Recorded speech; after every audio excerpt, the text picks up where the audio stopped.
dipersembahkan oleh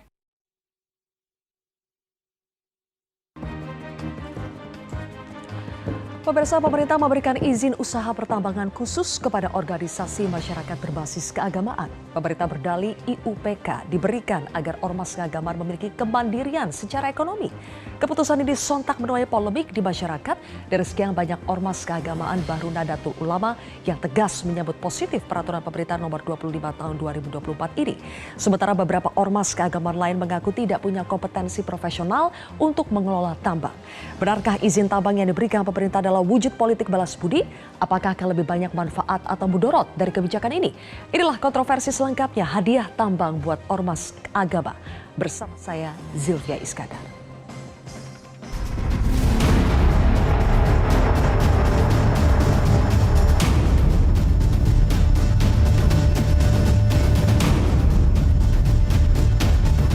Yang diberikan itu adalah sekali lagi badan-badan usaha yang ada di ormas. Persyaratannya juga sangat ketat. Ditawarkan, kalau ormas mau silakan ambil. Ya, barang sudah ditawarkan begini masa nggak mau? Kita maulah. Kenapa? Karena kita butuh.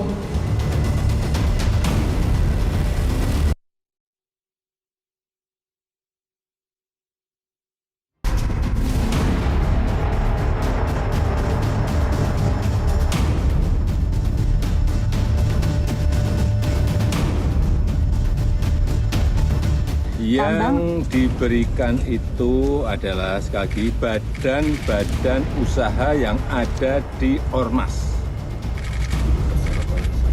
Persyaratannya juga sangat ketat.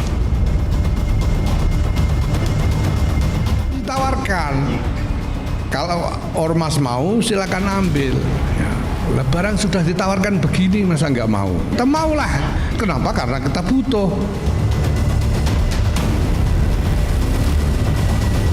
Saya mengapresiasi inisiatif Presiden untuk memberikan izin usaha pertambangan kepada organisasi keagamaan. Ini juga diperhatikan agar organisasi keagamaan itu tidak melupakan tugas pokoknya, yakni memberdayakan umat, membina umat. Jangan sampai organisasi keagamaan disibukkan oleh rupa-rupa bisnis dan sebagainya yang semacam itu sehingga terlupa tugas utamanya.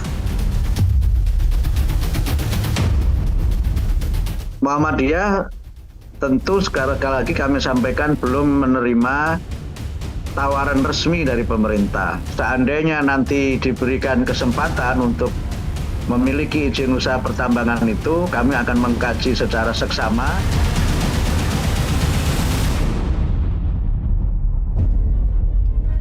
Baik, Pak Persatu Kompasnya sudah hadir 7 orang narasumber di studio Metro TV. Di sebelah kanan saya ada tenaga ahli utama Deputi 4 KSP, Ali Mohtar Ngabalin. Selanjutnya ada Wakil Sekjen MUI, sekaligus Khatib Syuriah PBNU, Pak Iksan Abdullah. Berikutnya juga ada anggota Komisi 7 DPR RI Fraksi Golkar, Pak Ridwan Hisyam. Di sebelah kiri saya sudah ada Sekretaris Eksekutif Bidang Keadilan dan Perdamaian PGI, Pendeta Hendrik Lokra. Kemudian juga ada Wakil Ketua Majelis Ekonomi Bisnis dan Pariwisata PP Muhammadiyah, Mukher Pakana, Direktur Eksekutif Parameter Politik Indonesia Adi Prayitno, dan anggota Komisi 6 DPR Fraksi Demokrat Pak Herman Khairun. Selamat malam semuanya, terima kasih sudah hadir di Kontroversi. Baiklah Bapak-Bapak, supaya pemirsa lebih paham lagi apa sih sebetulnya ini barang, apa sih sebetulnya izin tambang untuk ormas keagamaan. Kita lihat dulu yang pertama, dasar hukumnya kita sudah sebut ada peraturan pemerintah nomor 25 tahun 2024 yang ditekan oleh Presiden Jokowi pada tanggal 30 Mei 2024. Fokusnya adalah di pasal 83A yang mana di situ ditegaskan adalah WIUPK itu dapat dilakukan penawaran secara prioritas kepada badan usaha, garis bawahnya adalah organisasi kemasyarakatan agama. Selanjutnya kita akan lihat apa saja ormas-ormas yang sudah menerima atau akan mengajukan izin tambang kepada pemerintah. Ini adalah sekian ormas keagamaan yang kami kumpulkan. Di antara sekian ini yang sudah firm untuk menyambut permintaan dari pemerintah ini atau pemberian dari pemerintah adalah Nahdlatul Ulama, Muhammadiyah. Di situ kami kasih tanda tanya karena kita harus mendengar bagaimana jawabannya nanti. Sementara ormas keagamaan lainnya diantaranya juga mengaku bahwa tidak akan memanfaatkan privilege yang diberikan oleh pemerintah ini. Berikutnya kita akan lihat sebetulnya lahan tambang yang akan dikelola oleh ormas keagamaan ini yang mana saja sih sudah dipatok. Ada 6 yang bisa dikelola. Di antaranya ada banyak, saya tidak bacakan satu persatu pemirsa, tapi satu di antaranya adalah lahan bekas PT Kaltim Prima Coal atau KCP. Ini yang merupakan salah satu perusahaan di bawah naungan Grup Bakri milik Abu Rizal Bakri yang informasinya inilah yang akan dimanfaatkan oleh PBNU. Selanjutnya kita akan lihat bagaimana Ketua Umum PBNU Gus Yahya mengatakan bahwa sebetulnya sejak tahun 2021 Presiden Jokowi sudah pernah mengatakan bahwa akan menyediakan konsesi tambang untuk NU. Langsung saja Bang Ali, kalau sudah sejak 2021 Presiden Jokowi janji akan menyediakan konsesi tambang untuk NU, sebetulnya apa urgensinya sampai sudah terpikir sejak tahun 2021? 2021 itu adalah waktu di mana ketika pemerintah menetapkan kemungkinan memberikan konsesi-konsesi itu kepada selain daripada orang yang selama ini atau perusahaan atau itu saja. Sementara kita tahu bahwa kandungan kekayaan Republik Indonesia yang begini luar biasa ini kenapa tidak dimanfaatkan oleh orang lain? Dayung bersambut Kiai, Bapak Pendeta. Mereka itu menyampaikan kepada Presiden. Pada waktu itu saya hadir, saya betul-betul hadir. 18 Juni 2021. Saya mereka lupa ini acara. maksudnya NU yang menyampaikan kepada Presiden? Oh banyak surat NU, kemudian ada beberapa organisasi juga. Suratnya apa? Spesifik? Ingin mengelola konsesi tambang? Ya, tentu saja ada yang pada waktu itu kan mengajukan surat untuk bertemu dengan Bapak Presiden. Ya namanya juga kalau pas ada orang sambil berkelakar, bercanda kemudian menyampaikan apakah memang kita tidak bisa mengurus yang begini dan lain-lain. Ya tentu saja hal yang bukan persoalan besar. Bisa kayak atau tadi tidak peraturan pemerintah yang 25 itu kan sebelumnya ada peraturan pemerintah 96 tahun 2021 di bawah kewenangan Undang-Undang Minerba kan. Nah, dalam poin itulah maka di pasal 6 ayat 1 huruf J yang belum ada ketentuan regulasinya dibuatlah peraturan pemerintah nomor 25 itu. Supaya bisa melebar kepada ormas keagamaan. Urgensinya Bang Ali itu pertanyaannya. Urgensi yang paling penting Kenapa begini. untuk ormas keagamaan? Satu hal yang paling sangat terasa Kiai pada waktu kita COVID. COVID betul-betul kita drop. Kenapa? Karena pada waktu itu pemerintah membutuhkan bantuan yang luar biasa dari semua unsur masyarakat, termasuk di dalamnya adalah organisasi-organisasi kemasyarakatan dan organisasi keagamaan. Kita bisa bayangkan pada waktu itu kalau protokol-protokol yang disiapkan oleh pemerintah kemudian tidak disambut oleh masyarakat, berantakan. Yang bisa menyampaikan protokol itu dan mendapatkan pengawalan itu adalah pimpinan-pimpinan ormas. Sehingga? Dan itulah kita tertolong. Jadi ini bentuk apresiasi maksudnya Bang Ali?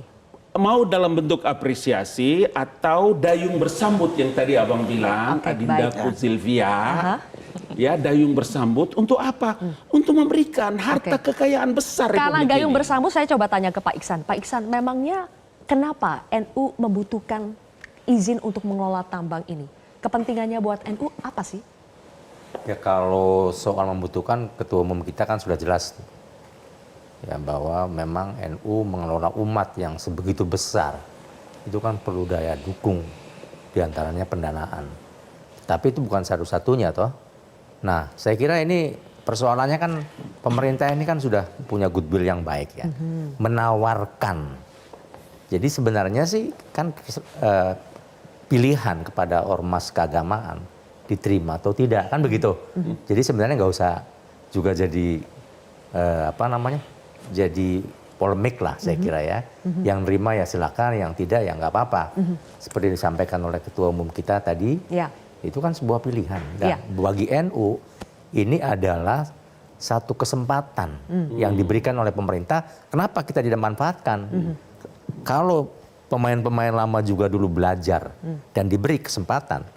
Ya kami juga punya sayap-sayap bisnis di dalam Nahdlatul Ulama itu. Baik. Yang memiliki juga keahlian, kemampuan, teknokrat dan sebagainya. Oke. Ketika itu kesempatan diberikan, ya insya Allah mampu. Dan kita akan buktikan bahwa tata kelola kepada alam itu jauh lebih wise, jauh lebih bijak kepada para ulama Oke. yang mengelola Baik. ketimbang para korporasi yang selama ini melakukan mengeksploitasi tambang, ya, tidak juga memberikan kemakmuran bagi Baik. Berarti Pak masyarakat. Kiai bahwa garis besarnya adalah ini bisa menjadi sumber revenue untuk pembiayaan organisasi. Ya. Ya, Ini adalah yang kepentingan utama NU, kenapa akhirnya langsung menyambut izin tambang yang diberikan oleh pemerintah ini? Ya di antaranya, Di antaranya. kan begitu. Oke. Jadi kan selama ini yang namanya PBNU itu kan pendanaannya kan diperoleh dari pendanaan sendiri, dari anggotanya sendiri. Kapan bisa bersaing dengan segala macam persoalan, ya toh? Juga sama dengan saudara kita Muhammadiyah. Baik. Itu kan dihimpun dari Oke. anggota kita. Baik. Nah, sementara yang lain diberi kesempatan. Itu kan sama dengan orang yang lari sprint dengan orang yang lari maraton. Suruh beradu tanding. Itu kapan Oke. bisa itu? Oke. Ya kalau nggak diberikan secara khusus. Oke, ini sudah diberikan Pak Kiai, tapi ada yang tidak menerimanya. Salah satunya adalah PGI. Boleh saya tahu alasannya, Pak Henry, kenapa tidak menerima ini? Ya, yang paling pertama kami sangat mengapresiasi ke pemerintah dalam hal ini mengeluarkan kebijakan seperti itu. Karena itu adalah amanat konstitusi yang dilakukan oleh negara, pasal 33. Jadi rakyat dibuat menjadi sejahtera, itu poin yang paling pertama sehingga kami mengapresiasi itu. Tapi kami juga sebetulnya belum dihubungi untuk mengambil bagian di situ. Sehingga kami kalau mau berkomentar juga sebetulnya bagaimana ya. Tapi begini, kami sudah melihat aspirasi di publik dan kami mulai membuat kajian-kajian. Dan di dalam kajian-kajian itu ada beberapa pertimbangan yang sangat strategis. Yang pertama adalah kami ini punya mandat. Mandat untuk menjaga dan melestarikan alam. Yang sudah selama ini kami lakukan sejak persekutuan gereja-gereja di Indonesia ini berdiri sampai hari. Dan karena mandat itu kami akan terus ada bersama-sama dengan masyarakat korban yang selama ini datang mengadu ke PGI bahwa hak-hak mereka dieksploitasi dan segala macam dan seterusnya. Jadi apakah ini bertentangan? Dengan Kalau mengatakan misalnya seperti izin ini itu, diambil, sebetulnya apakah kami bertentangan dengan manfaat itu? Dengan mandat itu? Mandat itu kalau kami ambil berarti tentu akan bertentangan dengan secara etis, secara moral. Tapi yang berikut kami juga sebetulnya mendukung kebijakan pemerintah untuk green growth dan green economy. Di mana pengurangan emisi karbon dan energi fosil diganti dengan energi terbarukan. Dan karena itu kami melihat bahwa selama ini hal itu belum dilakukan secara maksimal. Oke. Sehingga kami pikir ada baiknya itu di... Pak Hendrik, meski tadi dikatakan belum dihubungi oleh pemerintah, tapi kalaupun dihubungi, apakah sikapnya sudah firm, tidak akan menerima? Sampai hari ini kami dalam posisi belum akan mengajukan karena kami tidak diminta untuk belum akan mengajukan dan itu bertentangan. Ya. Ini poin ini di Perpu itu memang pemerintah diberikan kewenangan, pemerintah pusat diberikan kewenangan untuk memberikan prioritas. Mendapatkan wilayah izin usaha pertambangan. Tetapi dalam teknisnya adalah pengajuan, meminta. Ya. Meminta atau apa istilahnya? Mengajukan permohonan. Ini saya ingin menghargai ini karena ini adalah sifat kehati-hatian mandat organisasi. Baik, Mas Adi, saya ke Anda lagi. Sekarang. Mas Adi tadi Bang Ali mengatakan bahwa ini seperti gayung bersambut dari pemerintahnya ingin memberikan dan dari sejumlah ormas keagamaan itu ada kebutuhan. Benarkah ini sebatas gayung bersambut atau ada kepentingan lainnya? Ada yang bergayung sambut sebagian dan sebagian lainnya tidak. Ini contohnya kan ada yang menolak. Ada yang kemudian wait and see seperti kawan-kawan. Bukan menolak. Pertama belum Menolak, pernyataan di medianya menolak, Bang. Nggak perlu diamplifikasi. Tapi malam ini tidak perlu kan tidak diserahkan. seperti itu. Malam Menolak. ini tidak begitu pengertian. Menolak. Dia ada sifat kehati-hatian yang kita harus hormati dan hargai. Nah, sebelumnya menolak. Malam ini kita dengar tidak begitu. Semoga media juga merevisi. Tapi kalau saya tangkap pernyataan Pak Pendeta ini, itu menolak sebenarnya, Bang. Ini soal bagaimana green ekologi dan seterusnya. Enggak, yang saya katakan sebenarnya begini, kalau soal konsesi tambang, saya kira diberikan kepada siapapun nggak soal. Ini kan untuk menciptakan keadilan. Tapi kan yang kemudian menjadi tanda tanya, soal pertambangan ini kan high cost ya, high tech. Yang saya kira tidak semua orang, tidak semua ormas itu mampu akan mengelola ini dengan baik. Itu butuh dana yang cukup luar biasa, butuh keahlian khusus. Selama ini yang kita tahu, ormas ini kan tidak ngurus terkait dengan pertambangan, tidak ngurus tentang batu bara, orang tidak ngurus tentang nikel dan seterusnya. Orang tahunya organisasi keagamaan itu adalah bagaimana mengang situasi para jamaahnya masuk surga. Udah itu aja, Silvi. Tidak kemudian bicara tentang bagaimana mengelola kekayaan kita dan seterusnya. Nah, ini yang sepertinya kenapa kemudian membuat ini perdebatan panjang, Bang. Alih-alih misalnya untuk mendistribusikan keadilan, tapi kalau diberikan kepada ormas yang memang tidak punya portofolio, tidak punya skill, ini kan ibarat keluar dari mulut buaya masuk ke mulut macan, kan begitu ceritanya, Bang. Keluar dari mulut buaya masuk ke mulut macan. Betul, kan selama ini memang ada tuduhan bahwa memang izin usaha pertambangan ini kan gagal, nggak produktif. Sehingga kemudian diambil alih oleh pemerintah, diberikan ke ormas. Kan pertanyaannya adalah, supaya pertambangan itu jalan, kenapa nggak disubsidi, kenapa nggak disuplai, kenapa tidak distimulus, kenapa kemudian berspekulasi diberikan kepada ormas yang selama ini nggak punya pengalaman. Yang sudah punya pengalaman saja bermasalah, tapi ini diberikan kepada yang belum berpengalaman. Kan itu pertanyaannya. Jawabannya apa itu, Pak Ridwan? Kenapa bisa begitu? Jadi gini, ini menjadi kontroversi karena seperti judul program tadi ini. Karena memang di-blow up oleh pers. Kok jadi salah pers? Bukan, sebentar. Ini saya pernah mengalami situasi seperti ini pada era reformasi tahun 98-99. Pada waktu Pak Harto lengser, Pak Habibie muncul jadi presiden. Pak Habibie memberikan kepada pondok-pondok pesantren HPH, belum ada IUP waktu itu, hak penguasaan hutan. Kebetulan saya bendahara umum Majelis Pemberdayaan Pondok Pesantren Indonesia. Ketua umumnya almarhum Syekh Asad Umar, Pak Yai, Darul Ulum Jombang. Saya bendahara umumnya. Oleh Menteri Kehutanan Perkebunan pada itu Muslimin Nasution meminta MPPI melakukan verifikasi kepada pondok-pondok pesantren.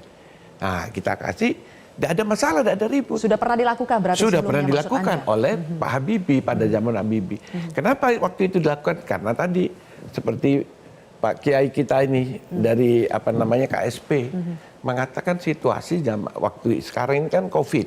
Pada waktu itu terjadi 98 itu. Reformasi, tapi kan ekonomi kan tinggi, banyak kesusahan. Nah, masyarakat yang paling terkena, masyarakat bawah, yaitu Sehingga untuk menjawab pertanyaan soal kompetensi, bagaimana Pak Ridwan? Boleh dijawab nanti Pak Ridwan, ya kita sambung lagi pertanyaan soal kompetensi. Saya juga nanti akan ke Pak Ridwan, kemudian Pak Muhair dan juga Pak Herman yang belum berbicara di segmen selanjutnya, pemirsa, sesaat lagi.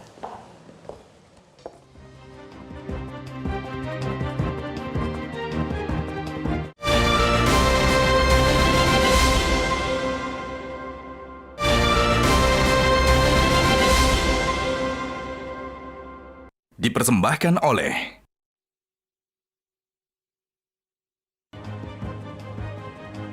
Sebelum kita mengulas lebih jauh soal apakah ormas keagamaan memiliki kompetensi untuk mengelola tambang atau tidak, kami juga ingin mendengar bagaimana sebetulnya sikap dari Muhammadiyah. Apakah sudah memutuskan akhirnya, Pak Muhair? Hingga sekarang belum. Karena? Ya tentu kan di Muhammadiyah ya kontroversi ya. Pro dan kontra. Mungkin ya kalau yang kontra itu kalangan akademisi di Muhammadiyah. Mungkin karena di Muhammadiyah terlalu banyak akademisi, banyak perguruan tingginya, ya. Tentu mereka sangat mengkritisi, terutama dari sisi bahwa dunia tambang ini dunia yang penuh dengan oligarki, mafia, kartel, dunia hitam lah. Karena tambang kan memang hitam warnanya, gitu ya. Kemudian merusak lingkungan, ya. Kemudian syarat dengan korupsi. Ya. Itu dari sisi yang kritis, dan tadi disebut high cost, kemudian high tech, kemudian high risk dan seterusnya. Nah, di sisi lain yang belum kita ini di Muhammadiyah kan itu kan kolektif kolegial. Tidak bisa satu atau dua atau ketua umum dengan sekretaris umum, harus aktif semua. Kolektif kolegial. Dan di sisi lain yang pro tentu punya argumentasi yang sangat kuat juga. Mereka ini diwakili misalnya para saudagar, para pedagang, para pengusaha lah. Tentu ini adalah sebuah opportunity dan selama ini belum pernah dilakukan oleh pemerintah. Bahkan mereka mempersepsikan bahwa saatnya ini menegakkan pasal 33. Pasal 33 itu salah satunya ya ayat 1 itu kan kalau dalam agama disebut syirkah. Bahwa berasas-asas kekeluargaan. Artinya kita mengelola alam ini secara bersama-sama, tidak boleh diberikan privilege, keistimewaan pada kelompok tertentu. Dan selama ini tambang itu kan memberi privilege atau favoritisme pada pelaku usaha tertentu, maka muncul sebuah oligarki. Apakah tambang hanya diserahkan begitu saja kepada segelintir orang? Maka ruang terbuka bagi ormas, bagi koperasi itu sangat lebar. Disinilah peran ayat 2 melakukan retribusi keadilan negara di ayat 2 itu kan sampai menyebutkan. sekarang di Muhammadiyah ada 2 pendapat ya, belum diputuskan ya. Belum. Tapi kecenderungannya kemana, yang lebih condong kemana sudah ada Pak Muhair? Belum juga. Belum juga. Jadi mudarat. Kalau begitu, tapi memang ada pendekatan-pendekatan informal kita lakukan ya. Jadi pendekatan informal dari pihak pemerintah juga melakukan pendekatan ke kita. Kita juga sudah melobi. Di sisi lain kesiapan kita dari sisi pengusaha bagaimana kalau kita bisa masuk. Di sisi lain yang kritis itu juga kita akomodir dan seterusnya, Mbak. Intinya dari sisi yang kritis kan mempertanyakan soal kompetensi, soal bagaimana ormas keagamaan itu memiliki kemampuan atau tidak, dan apakah bisa lebih baik dalam mengelola tambang dibandingkan dari pengusaha-pengusaha yang sudah ada. Bagaimana menjawabnya, Pak Herman? Sebetulnya kalau kita melihat dari aturan negara, ya, dari mulai konstitusi, kemudian Undang-Undang Nomor 3 Tahun 2020 tentang Minerba, itu kan membuka ruang yang lebih berkeadilan dan inklusif. Nah, implementasinya ya dalam peraturan pemerintah sebetulnya memberikan pilihan. Jadi sebetulnya juga bukan dihadapkan kepada setuju atau tidak setuju. Ini aturan ini adalah memberikan pilihan. Bahkan disebutkan di situ badan usaha yang dimiliki oleh ormas keagamaan. Artinya bahwa memang badan usaha yang dimiliki. Bahkan diatur pula yang terpenting badan usaha ini bisa menjadi pengendali di dalam operasionalnya. Artinya ruang untuk bisa menjawab apakah high cost, ya bisa dijawab dari situasi ini. Apakah ini butuh kompetensi, ya kompetensi bisa menjadi power sharing di situ. Gitu. Apakah ini memang butuh experience, misalkan perusahaan yang ya bisa menjadi power sharing di dalam komposisi saham yang dimiliki dalam badan usaha. Nah, oleh karena itu ini adalah kesempatan untuk meredistribusi sumber daya alam sebetulnya. Saya mungkin NU sampai kapan mungkin bisa mendapatkan IUP, saya tidak tahu gitu ya. Tapi dengan aturan ini ada kesempatan, ada prioritas yang diberikan oleh negara, asal yang penting ini bisa dimanfaatkan dengan baik.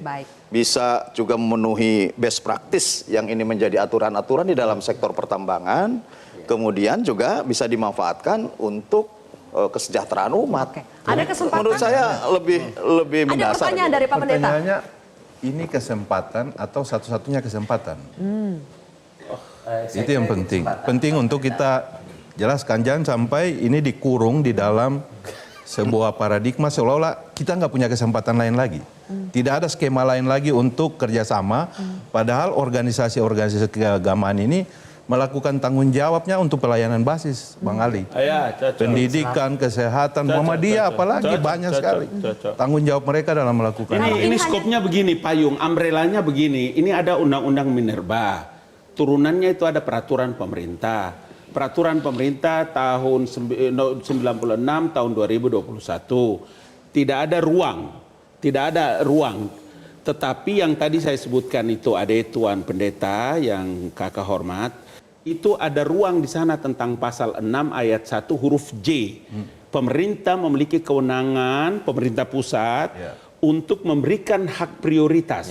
Prioritas. Itu sebabnya adanya Tapi kan peraturan pertanyaannya pemerintah nomor 25. atau satu-satunya kesempatan. Kenapa Jadi- itu ditanyakan jadi oleh begini, pendeta? Apa yang Zilvia. dikhawatirkan? Apa yang Zilvia, dikhawatirkan? begini, supaya mungkin ada nanti penjelasan lebih jelas gini. Itu sebabnya ada penciutan yang tadi disebutkan oleh Profesor Adi tadi, PKP2B. Ada penciutan. Jadi bukan orang gagal, bukan orang tidak berhasil mengelola di sana. Ada kewenangan pemerintah untuk mencabut izinnya. Apakah itu yang ditanyakan Itu oleh loh. Pak Pendeta? Apakah itu yang dimaksud? Kekhawatirannya apa? Kenapa harus ditanyakan ini kesempatan atau Artinya satu-satu saya kesempatan? menyambut yang dari penjelasan tadi, dan saya merasa bahwa sebenarnya bukan satu-satunya kesempatan. Betul. Ada banyak Itu yang kesempatan benar. lain. kan? Bukan hanya dengan Bukan tambang. hanya dengan tambang. Bukan hanya dengan tambang Bisa catatannya, dengan Bang. Benar, lain. benar. Skema yang lain bisa Dan Jadi kalau bukan tidak- hanya ormas keagamaan atau ormas kemasyarakatan, tapi mungkin Tapi yang lain. boleh nggak mungkin saya dengan nanya? yang lain. Ya. Dari KSP Pak Ali. Iya. Saya confuse dengan PP ini terus terang ya. Itu Oke. tiba-tiba di pasal 38A itu ada namanya ormas keagamaan. Oke. Peraturan pemerintah nomor 25 yang Tapi di ini tidak ada penjelasan. Di PP itu tidak ada penjelasan. Apa yang disebut dengan ormas keagamaan. Ini tadi ditampilkan 9, padahal banyak. Ini kok diskriminasi? Bukan, Mungkin, bukan. apakah ini yang didefinisikan dalam PP tadi? Tidak satu pun. Tiba-tiba muncul boleh namanya. Zilvia kasih lihat ulang supaya mungkin Tadi yang- ormas yang sudah menerima, menolak maupun yang belum mengambil sikap. Ini yang sudah bermunculan saja. Tidak ditampilkan semua karena tidak ada definisinya. Kalau memungkinkan Metro TV bisa kasih keluar semua, saya kasih sekarang biar bisa dikeluarkan semuanya. Intinya dari sekian banyak ormas keagamaan itu apa yang ingin diketahui Pak Mutair? Definisi tentang ormas keagamaan. Kenapa ini harus penting diketahui? Kan sebuah di peraturan pemerintah itu kan biasa di klausul pertama yang dimaksud ormas keagamaan atau apa definisi-definisi itu disebutkan. Begini, Mbak Surya. Iya. Biasanya kalau PP tidak jelas, itu operasionalnya ada di dalam peraturan presiden atau Kepres sebagai operasional dari PP. Ya, Nah, itu pasti akan diatur. Yang dimaksud dengan ormas keagamaan itu apa? Sehingga masyarakat tidak confuse. Itu satu. Dua hal adalah bahwa selama ini kan proses memperoleh izin tambang itu kan melalui bidding, lelang. Betul. Itu Nah, dia kalau permasalahannya. ormas keagamaan tuh ikut lelang, ya nggak mungkin menang. Satu, modalnya dari mana? Ya kan? Dari situ aja udah kalah. Nah, maka saya kira kesempatan yang diberikan pemerintah ini sudah cukup bagus. Ini yang tadi di pasal 1 ayat 6 tadi. Jadi kesempatan ini Undang-undang loh itu. Ya, sebenarnya kan dalam rangka tadi mewujudkan pasal 33. Oke, Undang-Undang Dasar 1945. Undang-Undang Dasar 45. Ya. Perekonomian itu disusun bersama atas dasar kekeluargaan. Baik. Di satu Nah, sisi saya kira dari situ muaranya Presiden bisa mengevaluasi selama ini bahwa kok kita yang punya tambang besar, di mana wilayah yang ada tambang kok miskin. Nah, ini kan satu evaluasi. Saya kira benar ya, dari Muhammadiyah juga ini harus diperhatikan nanti Oke, Pak Ngabalin. Karena di dalam peraturan pemerintah 25 tahun 2024 ini belum didefinisikan secara jelas. Nah, oleh karena itu sebetulnya di dalam pasal 83A itu, pasal 83A ayat 7, hal-hal yang belum tercantum di dalam peraturan pemerintah ini, maka akan diatur di dalam peraturan presiden. Baik. Nah, nanti di dalam peraturan presidennya coba lebih diperjelas kembali. Baik. Itu catatannya ya Bang Ali, tapi saya ingin nanti membahas. Jangan lama-lama. Jangan lama-lama kata Mas Adi. Mas Adi dan juga Bang Iqbal. Ini langsung diskusi kita. Ya. Oke, ada masalah soal bagaimana di satu sisi ini dianggap privilege untuk ormas keagamaan, tapi di satu sisi dianggap ini melanggar Undang-Undang Minerba karena tanpa proses lelang. Saya ingin tanya kepada Pak Riwan dan juga Mas Adi nanti, usai jeda pemirsa, saat lagi.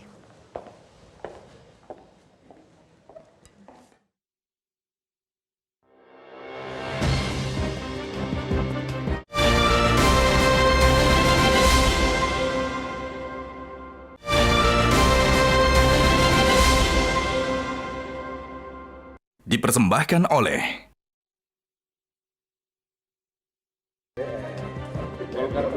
Baik, kembali lagi di kontroversi pemirsa. Pak Ridwan, tadi pertanyaan saya sebelum jeda adalah ada pendapat soal Undang-Undang Minerba ternyata katanya dilanggar dengan adanya PP ini, benar tidak? Karena tidak ada proses lelang dalam penunjukan ini. Ya, jadi gini, kebetulan saya ini ketua pansus Undang-Undang Minerba. Jadi pada waktu ngedok itu di periode 2014-2019. Ya, pada waktu akhir periodisasi tidak selesai. Tapi saya masukkan dia di balik menjadi apa? Hak prioritas. Jadi tidak diulang-ulang dari awal. Di prolegnas. Begitu dilantik 2019-2024 langsung on si apa namanya ini undang-undang ini lagi di carry over. Sehingga akhirnya baru kita gedoklah 2020. Nah, jadi gitu. Jadi saya makanya jadi bingung. Mumtaz berarti. Kenapa lu kok jadi ribut ini? Karena makanya saya bilang kok kontroversi. Tidak ada yang kontroversi di jadi sini. tidak ada yang melanggar Undang-Undang Minerba? Tidak ada. Tadi sudah dijelaskan sama Puang.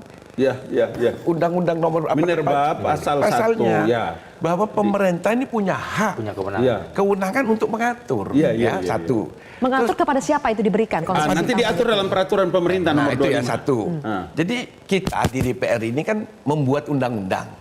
Pelaksananya itu adalah eksekutif. Ya, betul. Kami tinggal mengawasi. Nah, kalau pemerintah mau kasih kepada si A, si B, itu haknya pemerintah. Asalkan pada waktu memberinya jangan ngawur. Orang yang ngawur itu orang Surabaya bilang. Orang yang tidak ngerti bagian apa dia bagian namanya peternakan disuruh ngurus tambang, nggak bisa. Nah, terus lo kenapa kok pada pemerintah kepada lembaga?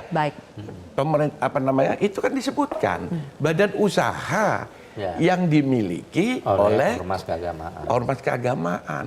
Itu haknya pemerintah. Jadi meskipun tanpa proses lelang boleh ya? Iya, ada Pak, ada aturan, ada regulasinya. Sebentar. Cuma diserahkan kepada BUMN. Itu sudah diatur di dalam undang-undang khusus untuk PKP 2B.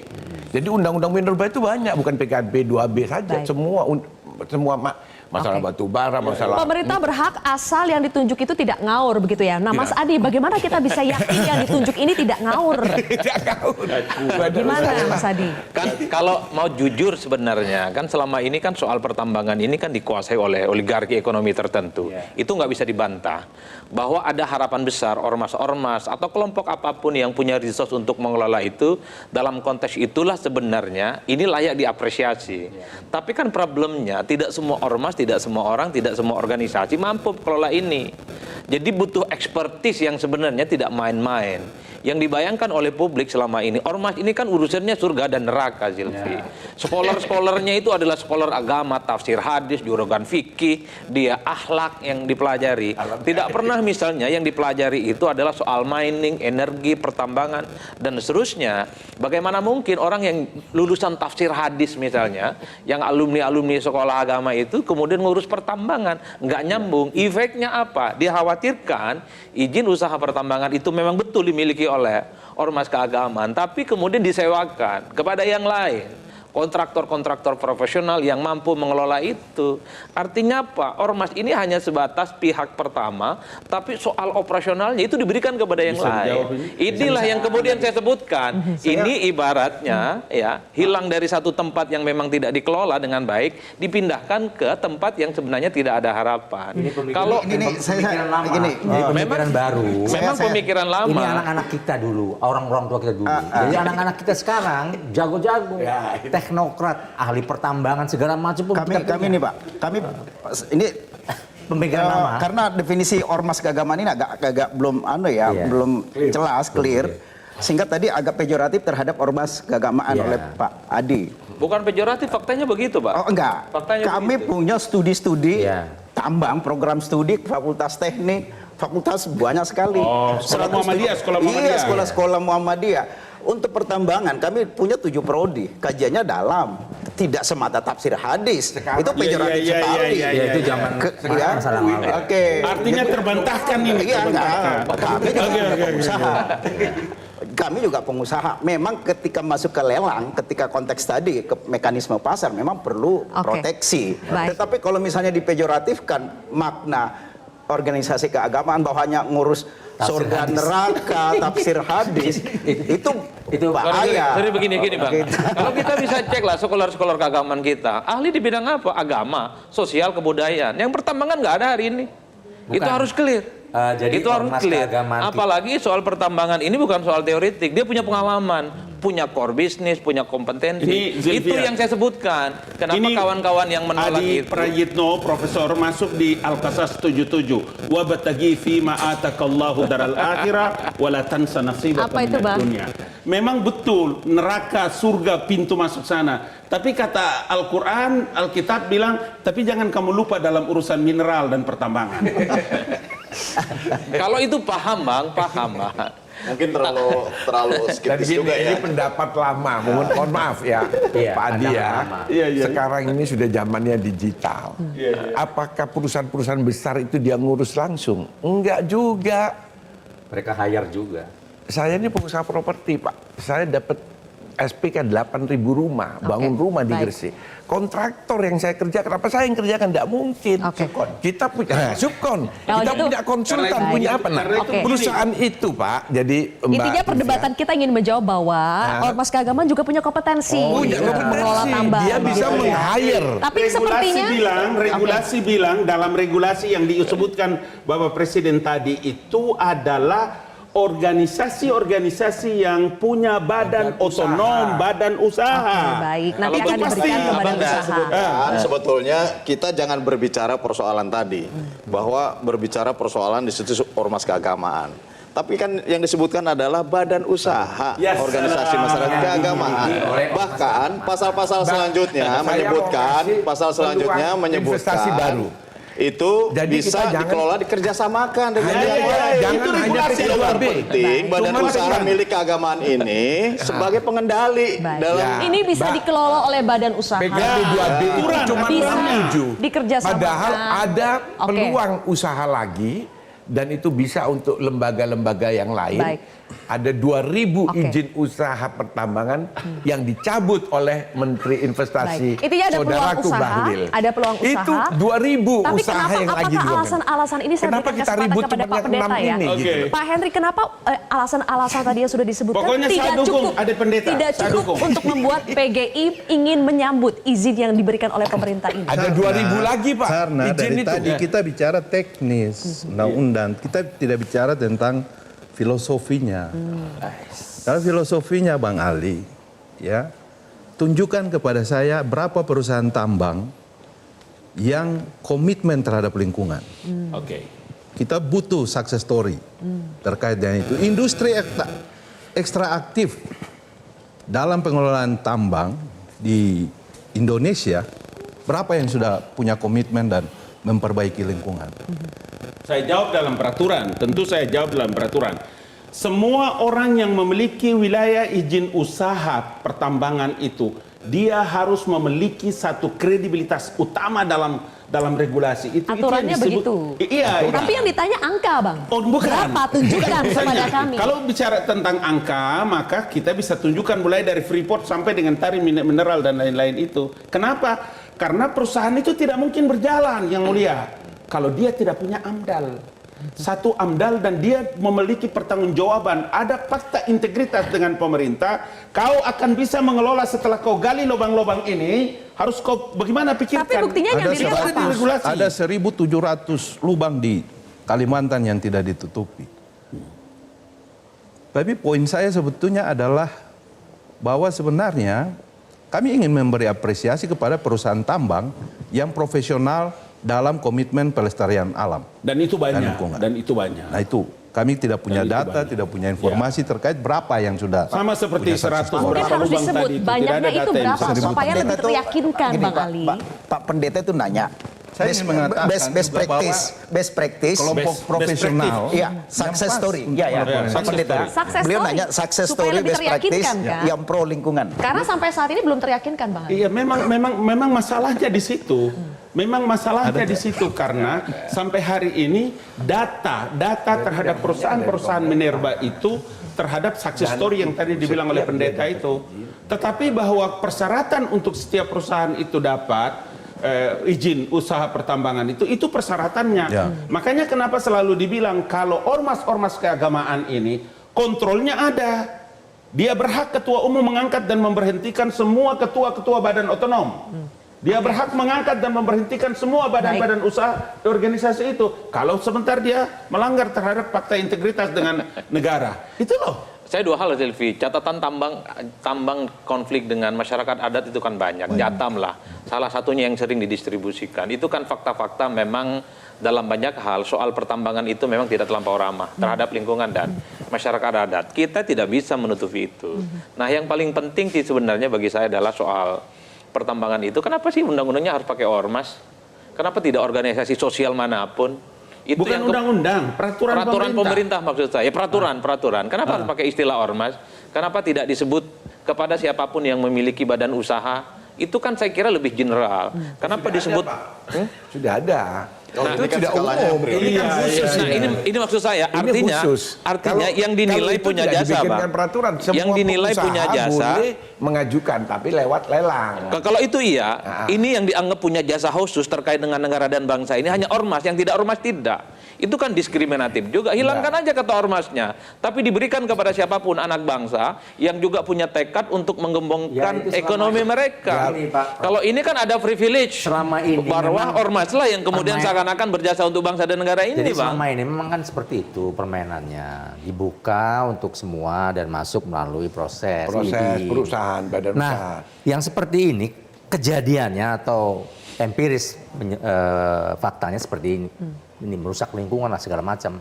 Nah, maka dibuka jalur khusus gitu loh. Jalur khusus. Ini maksudnya apa? Prioritas ini diberikan karena kalau disanding pemain lama, ya itu lagi. Gajah gigi besi sampai kiamat tidak bisa. Sampai kiamat tidak bisa, maka diberikanlah jalur khusus atau hak privilege. Oke, apakah saya kira ini keadilan juga dalam rangka ormas keagamaan ikut andil di situ. Makanya kalau ketua umum kami Kiai Yahya Stakuf itu kan jelas. Sesuai dengan tagline NU itu, gambarnya bilang bola dunia, diikat dengan tambang, tagline-nya merawat jagat. Baik, apakah jalur khusus ini akan lebih banyak memberikan manfaat daripada mudarat? Kita akan bahas sesaat lagi pemirsa, sesaat.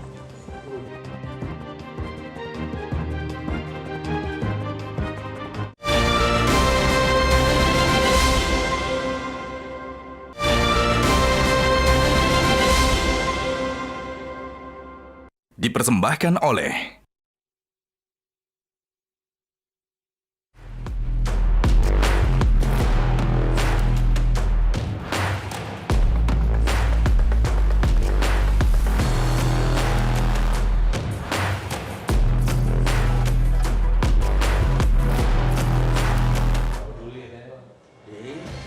Baik, untuk pertanyaan apakah izin kelola tambang untuk ormas agama adalah bentuk politik balas budi, tadi mayoritas mengatakan iya, pastinya ya, boleh dibukakan lagi teman-teman. Dan setujukah kamu ormas agama diberikan izin kelola tambang? Mayoritas menjawab tidak setuju, urusi umat saja. Oke, Pak Mohair, closing statement dari Anda. Jadi dengan adanya PP ini sebetulnya lebih banyak manfaatnya atau mudaratnya bagi Muhammadiyah? Sisi tertentu memang manfaat lebih banyak. Ini kesempatan ya bagi Muhammadiyah, saya kira ini juga kesempatan walaupun ada kontroversi yang luar biasa di tengah kita. Jadi kita tidak semata melihat bahwa dunia tambang itu, industri tambang itu jahat. Memang benar, faktanya seperti itu ya. Penuh oligarki, merusak lingkungan, menyedot air, dan tambang ini itu kan memerlukan banyak air, nyedot. Sehingga air asam tanah itu ya itu bisa merusak tanaman-tanaman di sekitarnya. Hanya persoalannya apakah ini dibiarkan terus-menerus? Apakah terjadi pembiaran? Apakah ormas keagamaan tutup mata? Di ruang ormas keagamaan ada namanya dakwah muamalah. Dakwah muamalah itu ya dakwah bilhal, menyelesaikan masalah tidak semata berkuar-kuar di luar.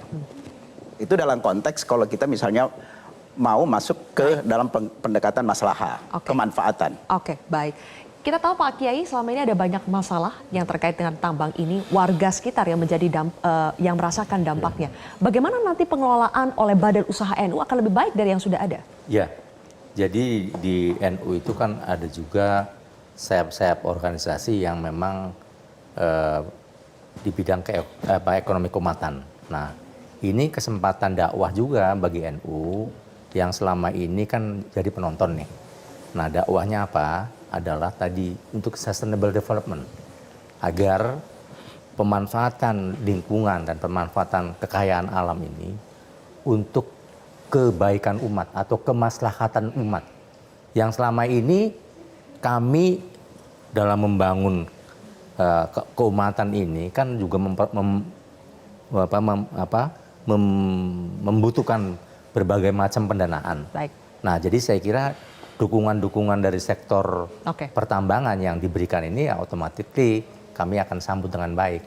Dan ini sebagai wujud tadi ikut serta dalam melaksanakan amanat konstitusi tadi. Baik. Pasal 33. Bagaimana supaya ini bisa dijalankan dengan good governance, pengawasan dari pemerintah dan DPR, bagaimana itu Pak Ridwan? Itu sudah kami sampaikan kepada pemerintah dalam ini Menteri ESDM di beberapa raker, dan 2 hari yang lalu kita masih raker dengan Menteri. Rekomendasi Komisi 7 adalah membentuk Dirjen Gakum, Dirjen Penegakan Hukum. Pada saat Kementerian di Komisi 4 lingkungan hidup belum ada Dirjen Gakumnya, kehutanan itu sembraut aku. Begitu ada Dirjen Gakum, selesai masalah kehutanan. Nah, sekarang itu harus selesai. Kenapa kok ini tadi ada mafia? Karena yang bermain, mohon maaf, oknum, yaitu orang-orang yang tidak ngerti tambang, oknum-oknum itu masuk di situ, saling peras memeras, terjadilah yang namanya mafia-mafia. Tapi kalau itu ditutup, bahwa itu adalah Kementerian ESDM, dia yang bertanggung jawab, dia yang menyelesaikan penegakan hukumnya, selesai. Tidak usah masuk yang namanya polisi, tidak usah masuk yang namanya kejaksaan, tidak usah masuk yang namanya tentara di situ. Selesaikan itu, tidak ada akan terjadi. Itu terbukti yaitu di Kementerian Lingkungan Hidup dan Kehutanan, itu clear sekarang. Makanya kami rekomendasi, tapi sampai hari ini sudah 2 tahun kita usulkan kepada pemerintah, tidak dilaksanakan. Ada apa? Nah, saya khawatir mafianya lebih kuat daripada anggota DPR yang melakukan fungsi pengawasan di Komisi 7. Faktanya memang kita masih merasakan. Merasakan ada memang. Dan kami juga merasakan itu. Jadi apa yang bisa menjamin bahwa kali ini akan berbeda, Pak Herman? Ya, tentu instrumen pengawasan ini kan semakin kesini semakin terbuka ya. Bahkan publik sekarang juga bisa mengawasi. Dan urgensi dari memberikan prioritas kepada lembaga keagamaan atau ormas keagamaan ini kan sebetulnya kita dapat melihat bagaimanapun kita kemanapun pergi, itu kan sangat vital. Lembaga ormas keagamaan ini juga vital untuk membina keumatan, membina masyarakat, membina sumber daya manusia. Nah, ini adalah ruang yang cukup untuk bisa melaksanakan kegiatan yang out of the box lah. Kalau tadi dikatakan terlalu berada di sisi ini, ya ini lebih ada ruang yang cukup untuk bisa kita melakukan peningkatan kapasitas di bidang itu. Kembali lagi, ruang ini akan lebih banyak manfaatnya. Pengawasan, saya kira pengawasan di bidang pertambangan ini sekarang semakin kuat. Oke, Pak Herman, baik. Dan kalau kemudian nanti Komisi 7 mengusulkan pengawasan di bidang pertambangan, kami juga di Komisi 6 kita di sini, meminta Pak Bahlil baik Pak Herman, kita di sini mendengar ada pengawasan, nanti akan ada penegakan hukum. Kalau sudah begitu, Pak Pendeta, apakah tidak lebih banyak manfaatnya ketimbang mudaratnya? Kita dari tadi bicara tentang kalau kita terima konsesi, izin usaha, dan seterusnya, itu kita akan mensejahterakan masyarakat. Bagi kami PGI, tolonglah perhatikan masyarakat adat. Selama ini mereka jadi korban. Apakah sebuah izin usaha pertambangan bisa melakukan pelibatan masyarakat, partisipasi, dan sungguh-sungguh hak-hak mereka tidak didiskriminasi? Saya masuk langsung. bahwa di dalam undang-undang Minerba sudah kita atur. Undang-undang boleh atur, tapi Ya, tapi faktanya memang belum dijalankan oleh selalu mereka pemerintah. yang menjadi korban. Itu Setiap sudah. hari kami terima, Jadi Pak, kita kasih namanya laporan-laporan seperti itu. Ada korban izin masyarakat usaha saja. pertambangan rakyat. Kalimantan, lain-lain, semua Ya datang. memang itu belum dijalankan. Kami selalu minta pemerintah harus izin usaha pertambangan rakyat dijalankan. Banyak untuk yang 5 belum hektar. dijalankan, Bang Ali. Iya, tidak apa-apa karena namanya juga orang hidup di alam terbuka. Tidak bisa di tidak negara apa-apa, ini sudah demokrasi. banyak korbannya, Bang Ali. Tidak saja ke PGI, ke kantor staf presiden itu kalau diurut datanya Ya, betul. ditarik.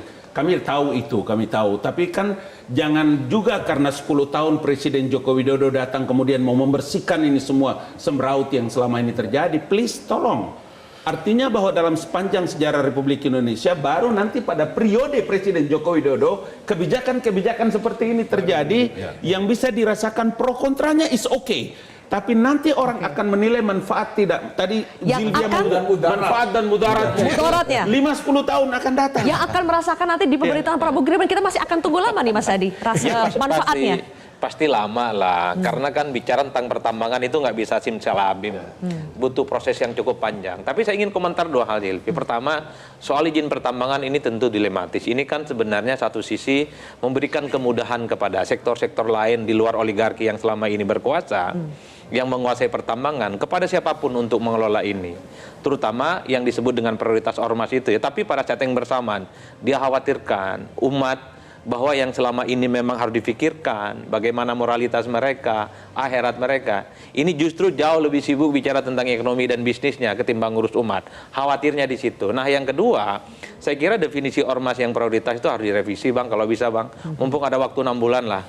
Jadi yang prioritas itu bukan hanya ormas, tapi organisasi-organisasi apapun, pemuda, mahasiswa, organisasi lokal, selama dia punya izin usaha, punya sayap organisasi yang bidang ekonomi, saya kira juga punya hak untuk diberikan prioritas. Besok-besok ada HMI, PMII, Oh iya, IMM. ada Saya dong, kira ada juga itu, punya ada. alumni HMI, alumni PMI. Saya Boleh kira kita juga berikan tepuk tangan untuk diskusi kita pada malam hari ini. dalam konteks itu. Terima kasih atas masukannya Bapak-bapak, terima kasih sudah Memang hadir bersama cukup kami di 1 jam, kontroversi Mbak. malam hari ini. Sayang sekali waktu kita sudah habis. Terima kasih sudah menyaksikan kontroversi. Saya Zilvia Iskandar pamit undur diri. Sampai jumpa.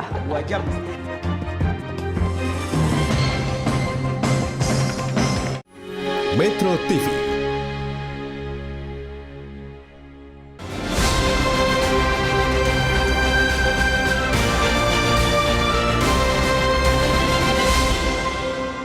Jelajahi cara baru mendapatkan informasi. Download Metro TV Extend sekarang.